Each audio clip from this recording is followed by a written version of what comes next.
Imagine stepping into a chamber where punishment is not a verdict, but a performance, designed to frighten the many by destroying the one. In late medieval and early modern Europe, rulers and inquisitors turned fear into an instrument, engineering devices that made suffering visible, memorable, and contagious. Some of these machines are part myth, others grim fact, but all reveal how power spoke through pain. The Iron Maiden, coffin of spikes, engine of silence, a tall human-shaped sarcophagus, doors that close with funereal slowness. Inside, ranks of iron spikes aligned not to kill at once, but to pierce arms, legs, torso, even the face, so the victim survives in bleeding darkness. That is the image of the Iron Maiden that haunts imagination. Yet the Eiserne Jungfrau we know emerges not from the high Middle Ages, but from the late 18th century. The most famous example in Nuremberg was likely assembled from older ideas and newer sensationalism. Writers like Johann Philipp Siebenkees popularized grisly accounts that modern scholars consider exaggerated or apocryphal.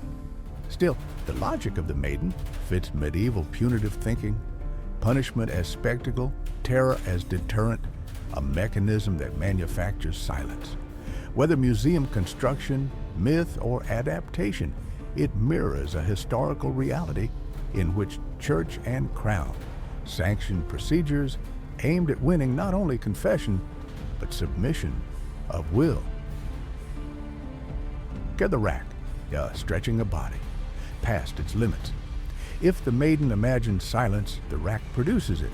A rectangular frame with rollers and a windlass, it binds wrists and ankles, then hauls the body outward click by click until shoulders, hips, and knees wrench from their sockets. It rarely kills. It breaks the person in increments, leaving the mind awake inside a body that no longer answers. From the late 13th century into the early modern era, the rack was used across Europe, becoming notorious in England at the Tower of London's Lower Wakefield Tower. There, it acquired a genteel nickname, the Duke of Exeter's daughter, as if courtesy could disguise its purpose. Nobles and commoners, women and men felt its bite, though heretics and political prisoners suffered most. Guy Fawkes, captured in the 1605 gunpowder plot, left behind a confession that changes on the page from trembling scrawl to jagged signature as the sessions advanced. Ink, speaking the language pain, taught his hand. On paper, English law resisted torture. Jurist Edward Coke could proclaim, "The law of England doth not allow torture," and in the next breath admit, but in some cases, the king's command is obeyed. In that gap between principle and necessity lived the rack, not punishment, but extraction. The sentence usually arrived later. The damage, paralysis, torn tendons, infection, often never left. The Judas Cradle, precision, humiliation. How do you enforce obedience without spilling blood? The Judas Cradle, Cola de Judah, answered with geometry. A pyramidal block of wood or metal mounted on a stand, where ropes suspend the stripped prisoner above it. Descent is slow, measured, and excruciating. The point is dull by design. The agony comes from pressure directed at the body's most vulnerable regions, hour after hour. Any attempt to shift or scream only worsens the pain. References to the cradle are thinner than for the rack, but it appears in accounts tied to inquisitorial practice in parts of Italy and Spain during the late medieval and Renaissance periods. Manuals like the Malleus Maleficarum, 1487, did not diagram the device, but they laid the intellectual groundwork. Torture is justified when the accused is obstinate and the evidence strong. That mindset, green-lit contraptions that made suffering a procedure, the cradle's cruelty is double-edged. It injures the body while stripping dignity. Public nudity, exposure, sexualized shame. It disciplines not just flesh, but persona, reducing a human being to a trembling weight balanced on fear. The Pear of Anguish, pain from the inside out. If the cradle punishes from without, the Pear of Anguish invades from within. A segmented metal fruit opened by a central screw, it could be inserted into the mouth, or, according to accusations, into other orifices, then expanded petal by petal. In the mouth, it tears tissue and can dislocate the jaw. Elsewhere, it causes internal injury and bleeding. Surviving specimens exist in collections and museums, but courtroom documentation is murky and often sensationalized. Many scholars suspect the pear was used rarely, if at all, in formal interrogations, perhaps more as a threat object than a routine tool. Even so, its design reflects a broader punitive instinct of the time to match body part to sin, blasphemy punished at the mouth, sexual offenses punished in sexualized ways. Whether used or merely displayed, the pear distilled a chilling principle. Authority could demand submission by promising anatomical violation.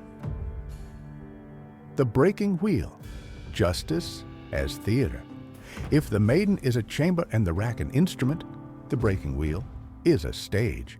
From the 9th century through the early modern period, much of continental Europe codified death by wheel, ritter, a method that engineered the longest possible exit. The condemned was tied to a large wooden wheel, laid flat or set upright. An iron bar smashed limbs in a pattern, thighs, shins, arms, ribs, carefully avoiding the heart and major arteries. Sometimes the shattered body was threaded through the spokes, the wheel hoisted onto a post and left to weather. Birds fed, the town watched, the warning endured. In 1581, Peter Stump of Münster, accused of witchcraft and cannibalism, was broken with 37 blows before dismemberment, according to contemporary reports. This was not judicial improvisation, but instruction. Secular law across the Holy Roman Empire and France spelled out how many strikes, where to land them, and when to end. Political theorist Jean Bodin defended the practice as a necessary terror, ordained not by cruelty, but by justice. The phrasing is polished, the reality is pulverized bone. Now, what these machines reveal, whether myth burnished into metal, the maiden, fact wrapped in euphemism, the rack, or devices hovering between documentation and display, the cradle, the pear. These instruments share a grammar. They make suffering visible, so obedience spreads invisibly. They translate doctrine into hardware and transform law into choreography. Officials, clergy, and crowds all play their parts. The warrant, the sermon, the stare. It is tempting to seal them into the past, but their logic persists wherever institutions prize order over truth, spectacle over justice, obedience over conscience. The hardware changes, the impulse to manufacture silence does not. A 16th century jurist, Andrea Alciato, warned, torture is a dangerous invention.